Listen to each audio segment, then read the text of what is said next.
ଏ କଳି ଯୁଗରେ ପ୍ରଭୁ ଜଗତର ନାଥ ଜଗନ୍ନାଥ କି ଲୀଳା କରୁଛନ୍ତି ରେ। ଏ ପ୍ରଭୁ ଜଗତର ନାଥ ଜଗନ୍ନାଥ ତାଙ୍କ ଲୀଳା ଆମେ ବୁଝିବା ବହୁତ କଷ୍ଟରେ। ପ୍ରଭୁ ଜଗତର ନାଥ କେଉଁ ଯୁଗରେ କେଉଁ ଲୀଳା କରୁଛନ୍ତି ସାଙ୍ଗମାନେ ଆସନ୍ତୁ ଆପଣମାନଙ୍କୁ ଆଜି ପଦଟିଏ କହିବି। ତ୍ରେତେୟା ଯୁଗରେ ରାମ ଅବତାରେ ଅଯୋଧ୍ୟାରେ ଜନମିଲୁ, ରାବଣ ବଧିଲୁ ସୀତାକୁ ଉଦ୍ଧାରିଲୁ, ସର୍ବୋତ୍ତମ ହୋଇଗଲୁ। ଦ୍ୱାପର ଯୁଗରେ ଶ୍ୟାମ ଅବତାରେ ବନ୍ଦିଶାଳେ ଜନମିଲୁ, ମାମୁଁକୁ ମାରିଲୁ ମାତା ଉଦ୍ଧାରିଲୁ, ପ୍ରେମିକାକୁ ଭୁଲି ଗଲୁ। ଏ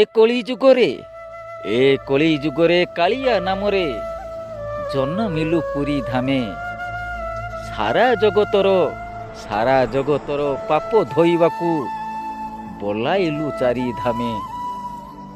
ତୁହି ମୋର ରାମ ତୁହି ମୋର ଶ୍ୟାମ, ତୁହି ଜଗତର ନାଥ ଜଗନ୍ନାଥ, ସବୁ ନାମ ମୋର ତୁଣ୍ଡେ ରହିଥାଉ, ରହିବନି ମୋର ଅବଶୋଷ। ହେ ପ୍ରଭୁ ଜଗତର ନାଥ ଜଗନ୍ନାଥ ତୋହରି ଲୀଳା ସବୁ ତୋହରି ଲୀଳା। ଜୟ ଜଗନ୍ନାଥ ଜୟ ଜଗନ୍ନାଥ ଜୟ ଜଗନ୍ନାଥ।